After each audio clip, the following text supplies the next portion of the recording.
یہ جو نئے باب ہم نے اس کتاب میں لکھے ہیں اس کا آج تیسرا باب ہم پڑھیں گے، اور یہ ہے، اس کا عنوان ہے عجب خان آفریدی۔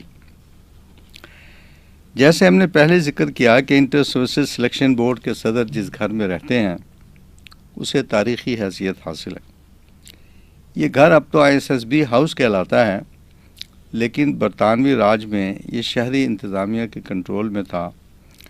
پاکستان بننے کے 5 سال بعد 1952 میں یہ فوج کے زیر انتظام آیا۔ یہ کافی بڑا گھر تھا اور برطانوی راج میں 2 افسر اس کے مختلف حصوں میں رہتے تھے۔ ایک میں general officer commanding colonel Turner اور دوسرے میں captain Highland. Colonel Turner کافی عرصے کے لیے چھٹی پر تھے یا غالباً کہیں مصروف تھے۔ ان کی غیر موجودگی میں میجر AJ ایلس قائم مقام کمانڈر تھے اور اپنی بیوی اور بیٹی مولی ایلس کے ساتھ اس گھر میں رہائش پذیر تھے۔ کوہاٹ ان دنوں ہندوستان میں برطانوی راج کی مضبوط ترین چھاؤنی تھی، کیونکہ افغانستان سے 3 جنگیں ہو چکی تھی اور ان جنگوں میں کوہاٹ نے اہم کردار ادا کیا تھا۔ تیسری جنگ کا پس منظر یہ تھا کہ فروری 1919 میں افغانستان کے امیر حبیب اللہ قتل کر دیے گئے اور ان کے بیٹے امان اللہ نے ان کی جگہ سنبھال لی۔ امان اللہ نے نہ صرف برطانوی راج کو مسترد کرتے ہوئے افغانستان کی آزادی کا اعلان کیا، بلکہ ہندوستان کے مسلمانوں سے بھی اپیل کی کہ وہ برطانوی راج کے خلاف اٹھ کھڑے ہو۔ 3 مئی 1919 کو افغانستان نے موجودہ خیبر پختونخوا کے علاقوں پر حملہ کر دیا۔ برطانوی راج اور افغانستان میں یہ جنگ 3 جون تک جاری رہی۔ جنگ تو بند ہو گئی، لیکن افغانستان کی طرف سے پختونوں کو برطانوی راج کے خلاف جد و جہد جاری رکھنے کی حوصلہ افزائی ہوتی رہی۔ نومبر 1921 میں برطانیہ نے افغانستان کی آزادی کو تسلیم کر لیا اور معاہدہ کابل میں اسے تحریری شکل دی گئی۔ یہ معاہدہ تو افغانستان اور برطانیہ کے درمیان ہوا تھا۔ کوہاٹ میں پختونوں کی سرگرمیاں اسی طرح جاری رہیں۔ اس پس منظر میں عجب خان آفریدی ایک ہیرو کی شکل میں نمودار ہوا۔ انگریزوں کے نزدیک وہ دہشت گرد تھا، لیکن پختونوں کے ہاں وہ جد و جہد آزادی کا ایک عظیم کردار۔ ان دنوں پے در پے کچھ واقعات ایسے ہوئے جن سے کوہاٹ کی انتظامیہ بے بسی کی تصویر بن کر رہ گئی۔ 14 جولائی 1919 کو کوہاٹ سے 18 میل پرے واقع لاچی گاؤں لوٹ لیا گیا اور حملہ آور ایک ہندو دیال مل کا مال و اسباب قبضہ کر کے ساتھ لے گئے۔ ان میں سے کچھ مال بعد میں عجب خان آفریدی کے ہاں سے برآمد ہوا۔ 13 اور 14 نومبر 1919 کی رات برطانوی فوج کی ایک یونٹ 13 لانسرز پر حملے میں 125 رائفلیں چوری ہو گئی۔ 14-15 نومبر 1920 کی درمیانی رات ایک برطانوی افسر کرنل فوکیز اور اس کی بیوی کو قتل کر دیا گیا۔ 21 اکتوبر 1920 کو انگریز افسروں کے 2 گھوڑے کوئی کھول کر لے گیا۔ 21 فروری 1923 کو عین پولیس ہیڈ کوارٹر کے اسلحہ خانے سے 46 رائفلیں چوری ہو گئی۔ ایک برطانوی مصنف جان گیرٹ نے اپنی کتاب ساؤتھ آف دی خیبر پاس میں یہ واقعہ تفصیل سے بیان کیا ہے کہ عجب خان آفریدی اپنے چھوٹے بھائی شہزادے اور ایک ساتھی حیدر شاہ پنجابی کے ساتھ ایک قبرستان کی طرف سے اسلحہ خانے کی چھت پر چڑھ گئے۔ چھت کچی تھی۔ انہوں نے چھت میں سوراخ کر کے ایک رسہ اسلحہ خانے کے اندر لٹکا دیا۔ عجب خان اس رسے کی مدد سے اسلحہ خانے میں اتر گیا اور رائفلوں کے بنڈل بنا بنا کر رسے سے باندھتا رہا اور شہزادہ اسے اوپر کھینچ کر حیدر شاہ کے حوالے کرتا رہا، جو اسے قریب کے قبرستان میں پہنچا دیتا تھا، جہاں ایک اور پارٹی تیار کھڑی تھی جو رائفلوں کو مزید آگے پہنچا دیتی۔ اس طرح سنتری اسلحہ خانے کے ارد گرد گشت میں مصروف رہے اور عجب خان 46 رائفلیں پار کرنے میں کامیاب ہو گیا۔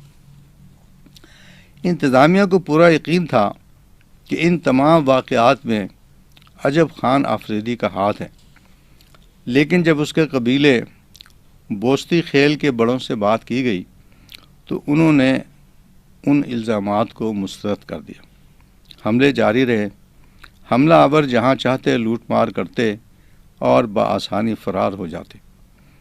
عجب خان آفریدی نے جو رائفلیں چرائی تھیں ان کی تشہیر بھی ضروری تھی کہ ایک تو اس سے اپنے قبیلے اور ارد گرد کے علاقوں میں اس کی دھاک بیٹھتی تھی، دوسرے لوگ اس کے لشکر میں شمولیت کے لیے تیار ہو جاتے تھے۔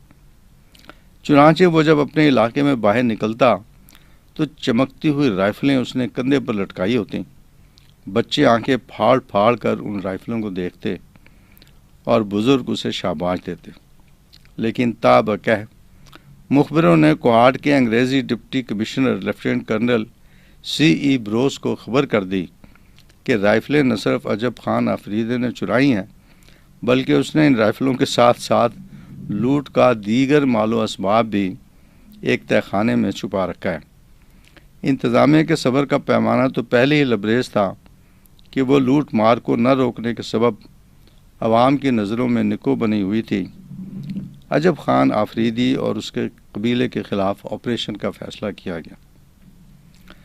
انگریز انتظامیہ اور پختون قبیلوں کے درمیان مختلف معاہدوں میں یہ طے ہوا تھا کہ انگریز بلا ضرورت اور بلا اجازت قبیلوں کے علاقوں میں داخل نہیں ہوں گے، ان کی داخلی خود مختاری کا احترام کیا جائے گا۔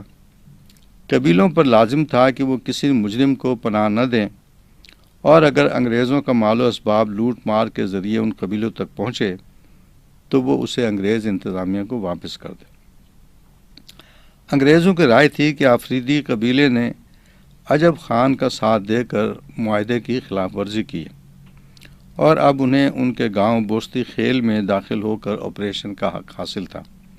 5 مارچ 1923 کو فرنٹیئر کانسٹیبلری نے ہینڈی سائٹ کی قیادت میں اور بارڈر رجمنٹ کے فوجی جوانوں نے میجر ہینڈرسن کی سرکردگی میں راتوں رات پیش قدمی کی اور صبح ہونے سے پہلے وہ بستی خیل کو چاروں طرف سے گھیر چکے تھے۔ گاؤں کے لوگ اٹھے تو انہوں نے حیرت سے دیکھا کہ فوجی جوانوں اور ملیشیا کے دستوں نے ان کے پورے گاؤں کا محاصرہ کیا ہوا ہے۔ گھر گھر تلاشی شروع ہوئی۔ عام گھروں میں تلاشی تو برائے نام تھی۔ گھر کی خواتین ایک کمرے میں جمع ہو جاتیں اور فوجی جوان باقی کمروں اور حجروں میں تانک جھانک کر کے باہر نکل جاتے، لیکن عجب خان آفریدی کے گھر کا معاملہ مختلف تھا۔ میجر ہینڈرسن اپنے جوانوں کو لے کر خود اس کے گھر میں داخل ہوا اور تلاشی کا آغاز کیا۔ اصل میں تو وہ اس تہہ خانے کی تلاش میں تھا جس میں مبینہ طور پر رائفلیں اور لوٹ مار کا سامان چھپایا گیا تھا۔ اس کا کوئی سراغ نہ ملا تو وہ اس کمرے میں داخل ہو گیا جس میں گھر کی خواتین جمع تھیں۔ ان میں عجب خان آفریدی کی والدہ، اس کی 2 بیویاں اور غیر شادی شدہ بہنیں بھی شامل تھیں۔ میجر ہینڈرسن نے چاروں طرف نظریں دوڑائیں۔ عجب خان کی والدہ کی گود میں ایک کمبل تھا۔ ہینڈرسن نے وہ کمبل اٹھا کر جھاڑا کہ شاید اس میں کوئی چیز چھپائی گئی ہو۔ یہ ایک اضطراری کیفیت تھی، وگرنہ عقل کے اندھے کو بھی یہ بات سمجھ میں آ سکتی تھی کہ کمبل میں رائفلیں تو نہیں ہو سکتی تھیں، لیکن اس کی یہ حرکت خواتین کی غیرت کے لیے ایک چیلنج تھی، اور بعد میں انہوں نے مرچ مسالے لگا کر عجب خان سے اس واقعے کی شکایت کی اور غیرت دلائی کہ وہ اس بے عزتی کا بدلہ ضرور لے۔ تنگ آ کر ہینڈرسن نے عورتوں کو کمرے سے باہر نکال دیا، کمرے کی ہر چیز الٹ پلٹ کر دی، لیکن کچھ ہاتھ نہ آیا۔ البتہ باقی گھر کی تلاشی میں بالآخر وہ تہہ خانہ مل گیا جس میں رائفلیں چھپائی گئی تھیں۔ لوٹ مار کے سامان کے علاوہ 33 رائفلیں برآمد ہوئیں۔ اہم ترین بات یہ کہ 1920 میں قتل ہونے والے انگریز افسر کرنل فاکس کی وردی کی بعض چیزیں بھی یہاں سے برآمد ہوئیں، جو گویا اس بات کا ثبوت تھا کہ اس کے قتل میں عجب خان آفریدی براہ راست ملوث تھا۔ عجب خان آفریدی اس دن گھر میں موجود نہیں تھا، وہ شکار کے لیے قریبی پہاڑوں میں گیا ہوا تھا۔ اس کا چھوٹا بھائی شہزادہ بھی کہیں گیا ہوا تھا۔ اس طرح وہ خود تو گرفتاری سے بچ گئے، لیکن ان کا ایک چچا زاد بھائی عالم خان، جس نے رائفلیں چوری کرنے میں حصہ لیا تھا، پکڑا گیا۔ 3 اور افراد بھی گرفتار ہوئے جو قتل کے الزام میں پولیس کو مطلوب تھے، اور انہوں نے اس گاؤں میں پناہ لے رکھی تھی۔ جب گاؤں میں تلاشی کا عمل جاری تھا تو عجب کی والدہ زائرہ ادے کسی نہ کسی طرح پولیس کے گھیرے سے نکل کر ایک پہاڑ پر جا بیٹھی، اور جب عجب خان واپس آ رہا تھا تو اس نے اسے اشاروں سے خطرے سے آگاہ کیا۔ جب برطانوی دستے واپس چلے گئے تو عجب خان آفریدی گھر لوٹا، اور اس نے دیکھا کہ اس کے گھر کے سارے سامان، فرنیچر، قالین، پردے، کپڑے لتے، سب کو آگ لگا دی گئی تھی، اور اب ان سے دھواں اٹھ رہا تھا۔ شہزادہ پشاور آیا ہوا تھا۔ واپسی پر اس نے پشاور کوہاٹ روڈ ہی سے دیکھ لیا کہ اس کے گاؤں سے شعلے بلند ہو رہے تھے اور دھواں اٹھ رہا تھا۔ فصلوں اور دیواروں کی آڑ لیتا ہوا جب وہ گھر پہنچا تو عجب خان آفریدی خاندان کے سبھی افراد کو لے کر جا چکا تھا۔ اس کی بیوی، اس کا بیٹا، اس کا چچا، ایک شادی شدہ بہن اور اس کا شوہر، 3 شادی شدہ بہنیں، گھر کے سبھی افراد جا چکے تھے۔ کہاں؟ کسی کو کچھ خبر نہ تھی۔ عجب خان نے کسی کو کچھ نہیں بتایا تھا۔ وہ شہزادے کے لیے کوئی خبر چھوڑتا بھی تو اس بات کا خدشہ تھا کہ شہزادے سے پہلے وہ خبر انگریزوں تک پہنچ جائے۔ عجب خان کو یقین تھا کہ شہزادہ خود ان کا سراغ لگا لے گا۔ 3 دن بعد شہزادہ ان تک پہنچ گیا۔ وہ سب ایک قریبی گاؤں میں ایک دوست کے گھر میں رہ رہے تھے۔ عجب خان کو معلوم تھا کہ انگریز اس کی گرفتاری میں کوئی کسر اٹھا نہ رکھیں گے، اس لیے بستی خیل میں رہنے کا تو سوال ہی پیدا نہ ہوتا تھا۔ اس کی شادی شدہ بہن اور اس کے شوہر کا عجب خان کی سرگرمیوں سے کوئی تعلق نہ تھا، چنانچہ انہیں بستی خیل بھیج دیا گیا کہ وہ فصلوں اور مال مویشیوں کی نگہداشت کریں، اور خاندان کے باقی سبھی افراد انگریزوں کی پہنچ سے دور وادی ترا میں بھیج دیے گئے۔ اس کے بعد عجب خان آفریدی اپنے چھوٹے بھائی شہزادے کے ساتھ کوہاٹ آ گیا اور اپنی بے عزتی کا بدلہ لینے کی ترکیبیں سوچنے لگا۔ انہوں نے دیکھا کہ 2 انگریز افسر روزانہ شام کے وقت موٹر سائیکلوں پر قلعے کے سامنے سے گزرتے ہیں۔ شہزادے نے انہیں اغوا کرنے کی تجویز پیش کی۔ عجب کو یہ تجویز پسند تو نہیں آئی، لیکن اس نے شہزادے کو اپنی من مانی کرنے کی اجازت دے دی۔ مقررہ دن وہ ایک رسہ لے کر آڑ میں بیٹھ گئے۔ رسے کو سڑک کے آر پار پھیلا دیا گیا۔ سورج ڈھلے جب انگریز افسر وہاں سے گزرے تو انہوں نے رسہ کھینچ لیا۔ ایک افسر گرا، دوسرا بچ نکلنے میں کامیاب ہو گیا۔ جب تک یہ آڑ سے نکل کر باہر آئے، انگریز اٹھ کھڑا ہوا تھا اور مدد مدد پکارتا قلعے کی طرف بھاگ نکلا۔ کوشش رائے گاں گئی۔ انگریز انتظامیہ کو پہلے سے اندازہ تھا کہ عجب خان اپنی بے عزتی کا بدلہ لینے کی کوشش کرے گا۔ اس واقعے کے بعد چھاؤنی کی سیکیورٹی اور بڑھا دی گئی۔ شہر کے 2 دروازے تھے، ایک کنگز گیٹ اور دوسری طرف تحصیل گیٹ۔ دونوں دروازوں پر پہرے دار مقرر کیے گئے۔ شہر اور چھاؤنی میں فوجی دستوں کا گشت بڑھا دیا گیا۔ ہر افسر کے بنگلے پر سنتری اور چوکیدار تعینات ہوئے۔ ہنگو سے فرنٹیئر کانسٹیبلری کے 30 جوانوں کی مزید کمک منگوائی گئی۔ ان تمام اقدامات کے باوجود عجب خان کے عزائم غیر متزلزل رہے۔ اسے انگریز شکل سے تو پہچانتے نہیں تھے، اس لیے وہ بلا خوف و خطر شہر میں گھومتا پھرتا تھا اور موقع کی تلاش میں رہتا تھا۔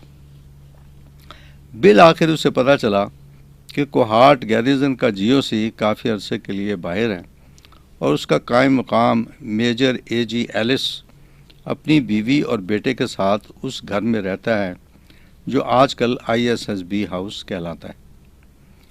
اس گھر کے دوسرے حصے میں کیپٹن ہائی لینڈ اپنی بیوی کے ساتھ رہتا تھا۔ دونوں خاندانوں میں دوستانہ مراسم تھے۔ مس مولی کو ان کے کتے بوٹس سے بہت پیار تھا اور وہ اکثر اس کے ساتھ کھیلتی تھی۔ کیپٹن ہائی لینڈ سپلائی کور کا افسر تھا۔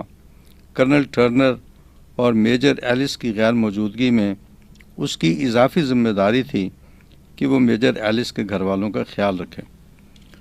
انہوں نے اپنے پاس سیٹیاں رکھی ہوئی تھیں اور انہوں نے آپس میں یہ طے کیا ہوا تھا کہ خطرے کی صورت میں وہ سیٹیاں بجا کر ایک دوسرے کو مطلع کریں۔ 13 اپریل 1923 کی رات بڑی طوفانی تھی۔ 2-4 دن پہلے عجب خان اور شہزادہ اس گھر کی بیرونی دیوار کے ساتھ لگے ہوئے برگد کے درختوں پر چڑھ گئے تھے اور پوری رات انہوں نے وہاں گزار کر گھر والوں کی چلت پھرت کا مشاہدہ کیا تھا۔ اس رات کی بات ہے کہ مس مولی شام کلب میں گزار کر 8 بجے واپس آئی۔ ان کی ہمسائی مسز ہائی لینڈ وہیں موجود تھی۔ سب نے مل کر کھانا کھایا، پھر ڈرائنگ روم میں بیٹھ کر باتیں کرتے رہے۔ 9:30 بجے کے قریب ملازمہ نے جانے کی اجازت لی اور وہ گھر کے پیچھے ملازموں کے کوارٹروں کی طرف چلی گئی۔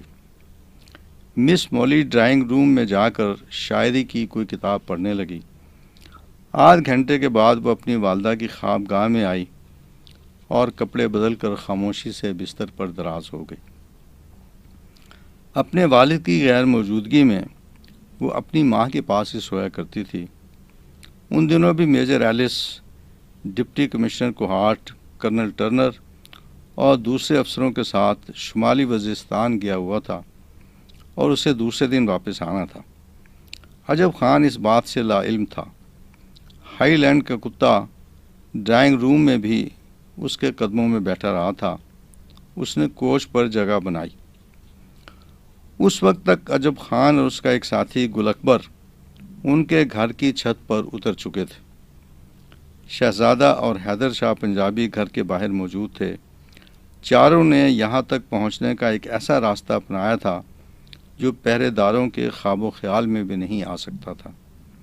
افسروں کی رہائش گاہوں کے باہر انہوں نے 20-20 فٹ کے فاصلے پر خاردار تاریں کھینچ دی تھیں اور ان تاروں کی درمیانی جگہ پر سرچ لائٹس کی روشنی رہتی تھی۔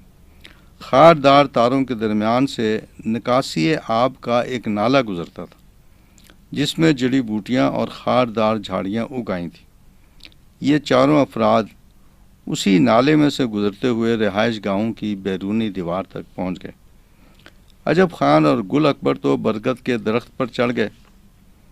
شہزادہ اور حیدر شاہ پنجابی دیوار پھاند کر میجر ایلس کے گھر کے باغ میں اتر گئے۔ برگد کے درخت کی کچھ مضبوط شاخیں میجر ایلس کے گھر کی چھت پر جھکی ہوئی تھیں۔ ان شاخوں کے ذریعے عجب خان اور گل اکبر چھت پر اتر گئے۔ عجب خان گٹھے ہوئے بدن کا ترومند نوجوان تھا، لیکن گل اکبر سنگل پسلی اکیرے بدن کا دبلا پتلا منحنی سا انسان۔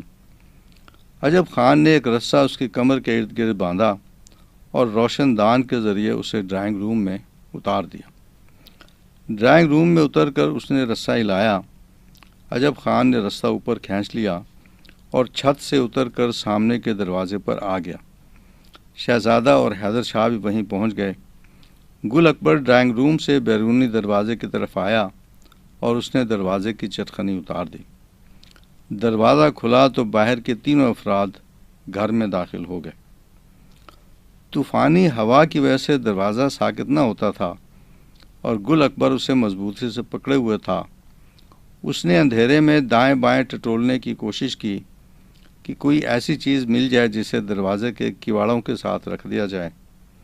اس دوران میں اس کے ہاتھ کسی میز پر پڑے اور اس پر سے کوئی چیز گری۔ کھڑکا ہوا تو ہائی لینڈ کا کتا بوٹس جو مسز ایلس کے کمرے میں سو رہا تھا جاگ گیا اور بھونکتا ہوا آیا اور اس نے عجب خان کی ٹانگ پکڑ لی۔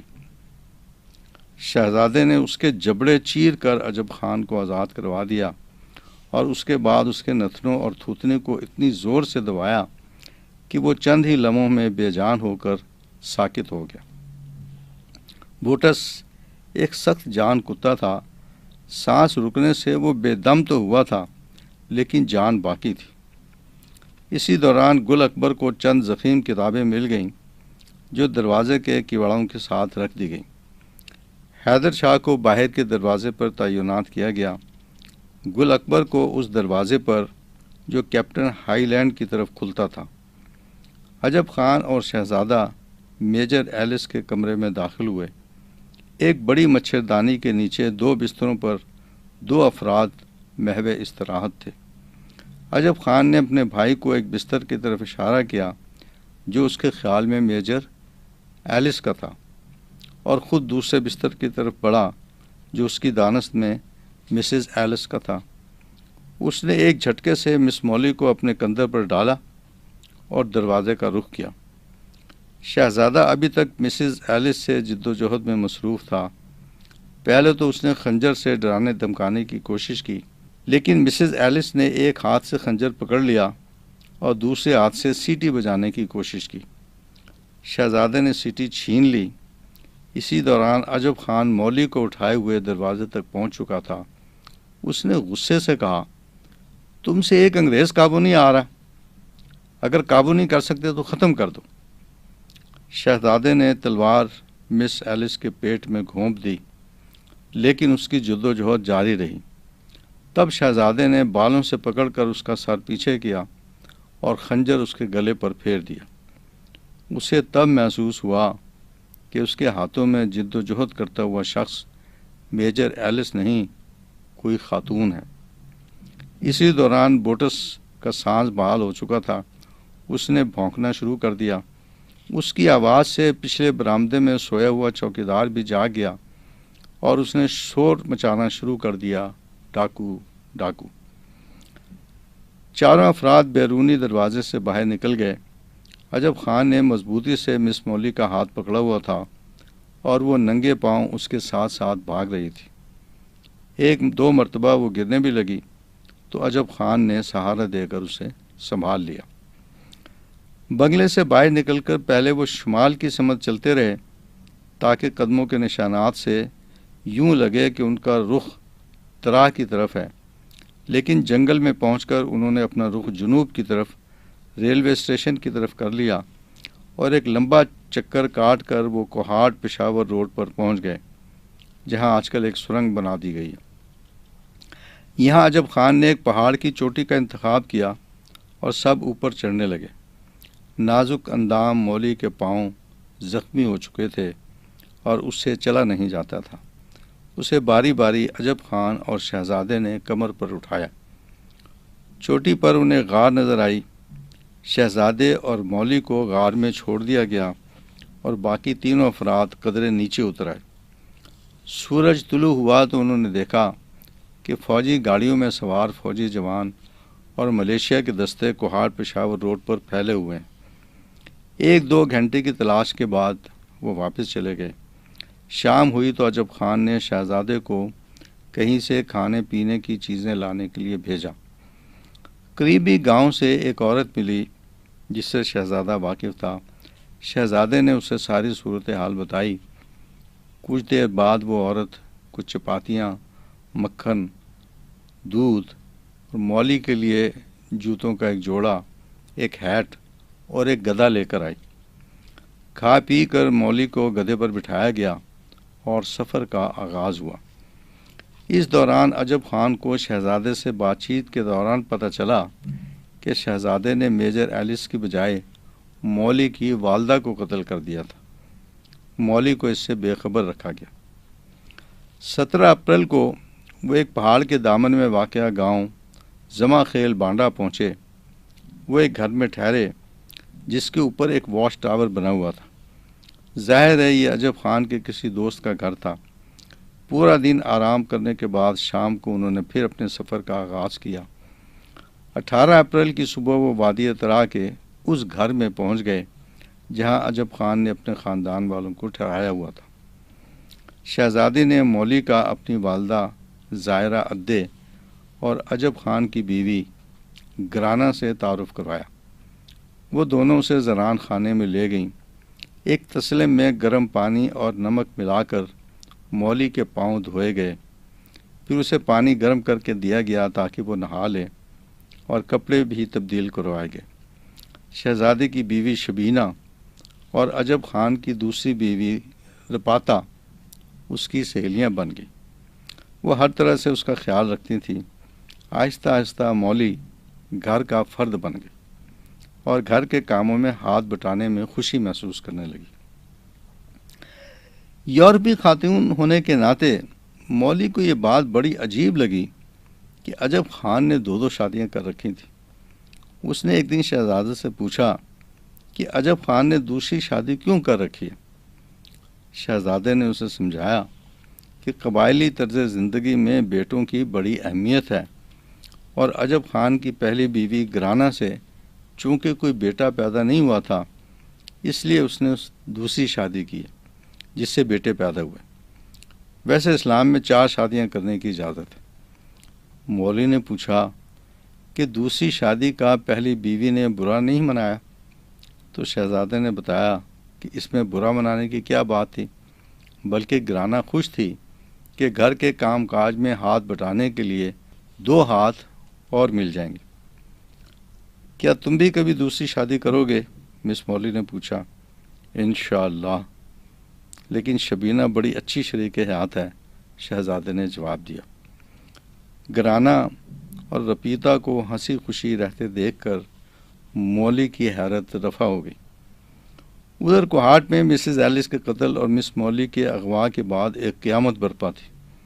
ایک عام انگریز کا معاملہ ہوتا تو بھی انتظامیہ پریشانی میں مبتلا ہوتی، لیکن میجر ایلس کا تعلق برطانیہ کے شاہی خاندان ہاؤس آف ونڈسر سے تھا، اور مسز ایلس انڈیا کے وائسرائے کی بیوی کی بھانجی تھی۔ نہ صرف ہندوستان کی انگریز انتظامیہ میں کھلبلی مچی ہوئی تھی، بلکہ برطانیہ کے پریس نے بھی آسمان سر پر اٹھا رکھا تھا۔ صوبہ سرحد کا کمشنر سر جان میفی اس وقت بنوں میں تھا۔ وہ ساری مصروفیات چھوڑ چھاڑ کر کوہاٹ پہنچا۔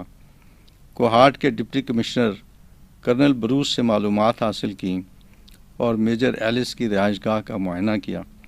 کرنل بروس نے بتایا کہ حملہ آور کہاں سے آئے ہوں گے اور کہاں سے فرار ہوئے، لیکن کمشنر نے غصے سے پوچھا کہ آخر اتنے حفاظتی انتظامات کے باوجود حملہ آور چھاؤنی میں داخل کیسے ہو گئے؟ کرنل بروس کے پاس اس کا کوئی جواب نہ تھا۔ برطانیہ کا سیکرٹری آف اسٹیٹ بھی شملہ پہنچا ہوا تھا۔ اس نے کمشنر پر زور دیا کہ وہ فوراً ایک لشکر حملہ آوروں کے تعاقب میں روانہ کریں، لیکن کمشنر کو ڈر تھا کہ لشکر بھیجنے سے حملہ آور یا تو سرحد پار کر کے افغانستان میں داخل ہو جائیں گے، جہاں سے مس مولی کو بازیاب کرانا اور مشکل ہو جائے گا، یا مس مولی کو قتل کر دیا جائے گا۔ مخبروں کی اطلاعات کے مطابق عجب خان اور اس کے ساتھی مس مولی کو لے کر وادی ترا میں پہنچ چکے تھے اور اپنے ایک دوست سلطان میر کے مہیا کردہ ایک مکان میں ٹھہرے ہوئے تھے۔ کمشنر کے ذاتی معاون رسالدار مغل باز خان اور خرم ایجنسی کے اسسٹنٹ پولیٹیکل ایجنٹ خان بہادر قلی خان نے پیشکش کی کہ وہ وادی ترا جانے کو تیار ہیں، جہاں وہ خان کی بازار میں ملا محمود سے مل کر مس مولی کو رہا کروانے کی کوشش کریں گے۔ ملا محمود کے والد اور اکزئی قبیلے کے سردار تھے۔ ان کی وفات کے بعد خان کی بازار میں ان کا مزار مرجع خلائق تھا اور لوگ کثرت سے مزار کی زیارت کے لیے آتے تھے۔ ملا محمود والد کے گدی نشین تھے اور ارد گرد کے علاقوں میں ان کا اتنا اثر و رسوخ تھا کہ کوئی بھی شخص ان کا کہا ٹال نہیں سکتا تھا۔ اس کے علاوہ کمشنر جان میفی نے برطانوی راج کے وفادار آفریدی قبیلے کے سردار ملک نواب زمان خان کو طلب کیا اور اسے ہدایت کی کہ وہ فوری طور پر ایک لشکر تیار کر کے وادی ترا میں پہنچے اور عجب خان کی قیام گاہ کے پیچھے ایک حصار قائم کرے تاکہ عجب خان مس مولی کو لے کر افغانستان کی طرف فرار نہ ہو جائے۔ علاوہ ازیں کمشنر صوبہ سرحد سر جان میفی نے ایک اور ترکیب سوچی۔ پشاور کے ہسپتال میں ایک نرس للین سٹار کام کرتی تھی۔ اس نے علاج کے لیے آنے والے ایک لڑکے کو اپنی شفقتوں سے رام کر کے عیسائی کر لیا تھا۔ اس کے باپ کو پتہ چلا تو اس نے اپنے بیٹے کو گھر میں قید کر دیا اور اس کا کھانا پینا بند کر دیا۔ لڑکا تائب نہ ہوا اور بھوک پیاس کے ہاتھوں دم توڑ گیا۔ اس کے باپ نے بدلہ لینے کے لیے للین سٹار کے گھر پر حملہ کیا اور اس کے شوہر کو قتل کر دیا۔ مسز سٹار اس واقعے کے بعد بھی لوگوں کی خدمت کرتے رہی، جس کی وجہ سے لوگ اس کا بہت احترام کرتے تھے۔ سر جان میفی نے اسے آمادہ کیا کہ وہ وادی ترا جائے اور مس مولی کو آزاد کرانے کی کوشش کرے۔ قبائلی لوگ عجب خان کے اقدامات کے بارے میں دو گروہوں میں منقسم تھے۔ ایک گروہ اس کے خلاف تھا کیونکہ ان کے نزدیک ایک عورت کو قتل اور ایک لڑکی کو اغوا کر کے عجب خان نے قبائلی روایات کی خلاف ورزی کی تھی۔ دوسرا گروہ عجب خان کے موقف کا حامی تھا، جس کا کہنا تھا کہ مسز ایلس بے خبری میں قتل ہوئی۔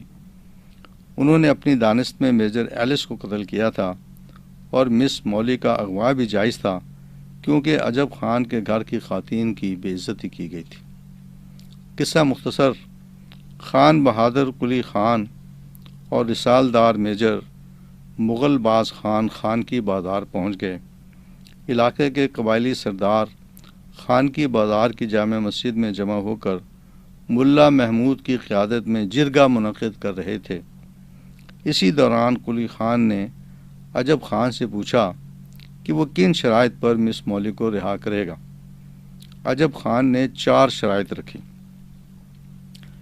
پہلی یہ کہ اس کے گھر اور ساز و سامان کی تباہی کی تلافی کے طور پر انگریز انتظامیہ اسے 50,000 روپے ادا کرے۔ نمبر 2، گھر کی تلاشی کے دوران اس کے جن 4 ساتھیوں کو گرفتار کیا گیا تھا انہیں رہا کیا جائے۔ نمبر 3، اس کے گھر سے دستیاب کی جانے والی 23 رائفلیں واپس کی جائیں۔ اور نمبر 4، اس بات کی ضمانت دی جائے کہ اس کے اور قبیلوں کے خلاف کوئی کارروائی نہیں کی جائے گی جنہوں نے اس آپریشن میں اس کی مدد کی تھی۔ قلی خان نے 50,000 روپے کو خطیر رقم قرار دیتے ہوئے 30,000 کی پیشکش کی۔ رائفلوں کی واپسی سے انکار کر دیا گیا کیونکہ وہ تو انگریزوں کی ملکیت تھی، اور باقی 2 شرائط کے بارے میں اس نے کہا کہ وہ انگریز انتظامیہ سے مشورہ کر کے جواب دے گا۔ اس رات شہزادے نے مس مولی کو ان مذاکرات کی تفصیل سے آگاہ کیا جو عجب خان اور قلی خان کے درمیان ہوئے تھے۔ مس مولی نے کہا کہ انگریز انتظامیہ اس کی رہائی کے لیے کوئی بھی رقم دینے کو تیار ہوگی، لیکن جب اسے بتایا گیا کہ قلی خان سودے بازی میں مصروف تھا اور اس نے 30,000 کی پیشکش کی ہے تو مولی پھٹ پڑی اور انگریز انتظامیہ کو سخت سست کہنے لگی کہ ہم نے ان کے لیے اتنی قربانیاں دی ہیں اور انہوں نے میری قیمت 30,000 روپے لگائی ہے۔ اس نے واپس جانے سے انکار کر دیا اور شہزادے کو پیشکش کی کہ وہ اس سے شادی کر لے۔ وہ ان کے گھر کا فرد بن کر رہنا چاہے گی اور گھر کے کاموں میں خواتین کا ہاتھ بٹائے گی۔ شہزادے نے اس کا ذکر عجب خان سے کیا، لیکن اس نے سختی سے یہ تجویز مسترد کر دی۔ ایک شام عجب خان جرگے سے واپس گھر آیا تو اسے زمان خان کا لشکر نظر آیا، جس نے اس کے گھر کے پیچھے افغانستان کی طرف جانے والے راستے مسدود کیے ہوئے تھے۔ زمان خان اور عجب خان کے درمیان تلخ کلامی بھی ہوئی۔ عجب خان نے دھمکی دی کہ اگر اس نے مولی کو چھڑانے کے لیے طاقت کا استعمال کیا تو مولی کو قتل کر دیا جائے گا۔ زمان خان نے خاموشی ہی میں عافیت سمجھی۔ ادھر للین سٹار بھی خان کی بازار پہنچ چکی تھی۔ قلی خان اور مغل باز خان نے ملا محمود کو اس بات پر قائل کر لیا کہ وہ عجب خان کو حکم دے کہ وہ مس مولی کو ان کے گھر بھجوا دے جہاں مسز سٹار اس کا علاج کر سکے گی۔ شرائط طے ہونے تک ملا محمود مس مولی کو اپنی تحویل میں رکھیں۔ زمان خان کے لشکر کی آمد کے بعد عجب خان نے فیصلہ کیا کہ وہ رات کو چاند غروب ہونے کے بعد اندھیرے سے فائدہ اٹھاتے ہوئے افغانستان کی طرف نکل جائے گا۔ وہ نئی ترکیب پر عمل کرنے ہی کو تھا جب اسے ملا محمود کا پیغام ملا کہ وہ مولی کو ان کے گھر پہنچا دے۔ عجب خان انکار نہ کر سکتا تھا۔ مولی کو پیغام دیا گیا کہ وہ تیار ہو جائے۔ جب وہ زنان خانے سے باہر نکلنے لگی تو شبینہ نے اسے روکا۔ اس نے اپنے کانوں سے سونے کے بندے اتارے اور مولی کے ہاتھ میں دے دی۔ عجب خان کی دوسری بیوی رپیتا بھی پیچھے نہ رہی۔ اس نے اپنے ہاتھ سے سونے کا کنگن اتارا اور مولی کے ہاتھ میں پہنا دیا۔ مولی کی آنکھوں سے آنسو بل پڑے۔ وہ جب اس گھر میں آئی تھی تو ایک خوف زدہ خاتون تھی جسے اپنی زندگی کا بھی کوئی بھروسہ نہیں تھا، لیکن جو محبتیں وہ سمیٹ کر جا رہی تھی وہ ان کا تصور بھی نہ کر سکتی تھی۔ وہ باری باری سب بچوں اور عورتوں سے گلے ملی۔ آخر میں زائرہ عدے نے ہاتھ اس کی طرف بڑھائے۔ اس نے پہلے تو اس کے ہاتھ اپنے دونوں ہاتھوں میں لے کر جھک کر انہیں چوما، پھر اس کے گلے لگ کر رونے لگی۔ ملا محمود کے گھر پہنچ کر مس مولی کو کلی خان رسالدار میجر مغل باز خان اور مسز سٹار سے ملوایا گیا۔ اسے یہاں آ کر معلوم ہوا کہ اس کے اغوا کے وقت ہی اس کی والدہ قتل ہو گئی تھی۔ مسز سٹار نے کرید کر اس سے پوچھا کہ اس کے ساتھ کیا سلوک کیا گیا۔ جب مولی نے بتایا کہ اسے بڑی عزت سے رکھا گیا تھا اور اس کے اغوا کرنے والوں نے اس سے بہنوں جیسا سلوک کیا تھا تو مسز سٹار کو یقین نہ آیا۔ وہ اس کا جسمانی معائنہ کرنا چاہتی تھی، لیکن مولی نے انکار کر دیا۔ ملا محمود کی رہائش گاہ پر مذاکرات جاری رہے۔ انگریز انتظامیہ نے عجب خان کی طرف سے طلب کی گئی رقم ادا کر دی۔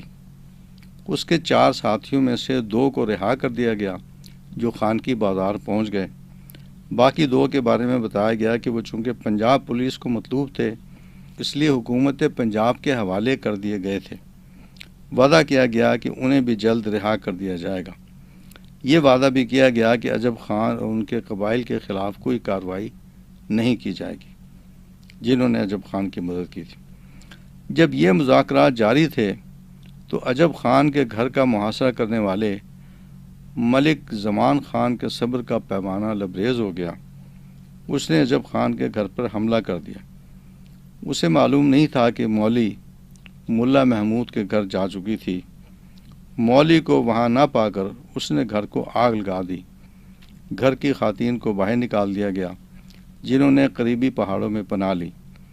ظاہر ہے عجب خان نے اس ہتک کا بدلہ بھی لینا تھا۔ چند دنوں بعد ہی عجب خان اور شہزادے نے ایک انگریز افسر کیپٹن واٹس اور اس کی بیوی کو قتل کر دیا۔ اس پر برطانوی انتظامیہ نے اعلان کیا کہ جو بھی عجب خان کو گرفتار کرے گا اسے 30,000 روپے انعام دیا جائے گا۔ انگریز انتظامیہ عجب خان کے باقی 2 ساتھیوں کو رہا کرنے سے بھی مکر گئی۔ عجب خان، شہزادہ اور حیدر شاہ سرحد پار کر کے افغانستان چلے گئے۔ افغانستان میں موجود انگریز انتظامیہ کے نمائندے نے بڑی کوشش کی کہ انہیں ان کے حوالے کر دیا جائے، لیکن والی افغانستان نے قبائلی روایات کے پیش نظر صاف انکار کر دیا، بلکہ عجب خان کو مزار شریف کے قریب ایک وسیع قطع زمین الاٹ کیا۔ یہ مزار شریف کے بارے میں کہا جاتا ہے، یہ مزار شریف یہ کتاب میں نہیں لکھا ہوا، میں ویسے بتا رہا ہوں کہ مزار شریف جو ہے یہ افغانستان کے شمال میں ہے، اور اس کو مزار شریف اس لیے کہا جاتا ہے کہ وہاں یہ روایت ہے کہ حضرت علی جو ہیں نا رضی اللہ عنہ وہ وہاں پر دفن ہے۔ اب یہ بات کہاں تک درست ہے کہاں تک درست نہیں ہے یہ بات معلوم نہیں ہے، لیکن اس کو مزار شریف کہاں اس لیے جاتا ہے۔ تو عجب خان آفریدی کو مزار شریف کے قریب ایک وسیع قطع زمین الاٹ کیا گیا جہاں عجب خان نے اپنا گھر بنایا، اور یہ جگہ آج تک ٹلہ غازیاں کے نام سے جانی جاتی ہے۔ 1961 میں اس کا انتقال ہوا۔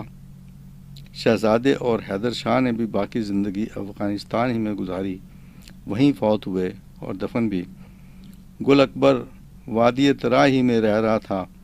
ایک بار وہ پشاور آیا تو مخبروں کی اطلاع پر گرفتار ہو گیا، بعد میں اسے پھانسی دے دی گئی۔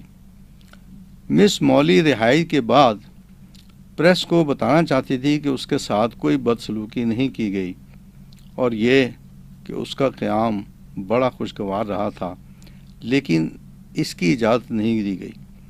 اسے اس کے والد کے ساتھ فوراً ہی واپس انگلینڈ بھجوا دیا گیا۔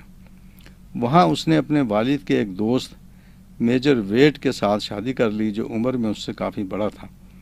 اس سے اس کے 3 بیٹے پیدا ہوئے۔ میجر ویٹ کی وفات کے بعد اس نے طویل عرصہ بیوہ کی حیثیت سے گزارا۔ 1983 میں وہ دوبارہ پاکستان آئی اور وہ گھر دیکھنے گئی جہاں سے اسے اغوا کیا گیا تھا۔ اب وہ گھر ISSB ہاؤس کہلاتا ہے۔ ISSB کے افسروں نے اس کی خوب خاطر تواضع کی۔ اس موقع پر اس نے گھر کے صحن میں ایروکیریا کا ایک پودا بھی لگایا، جو اب ایک تناور درخت بن چکا ہے۔ جس کمرے سے اسے اغوا کیا گیا تھا، آج بھی اس میں مس مولی اور عجب خان کے پورٹریٹ آویزاں ہیں۔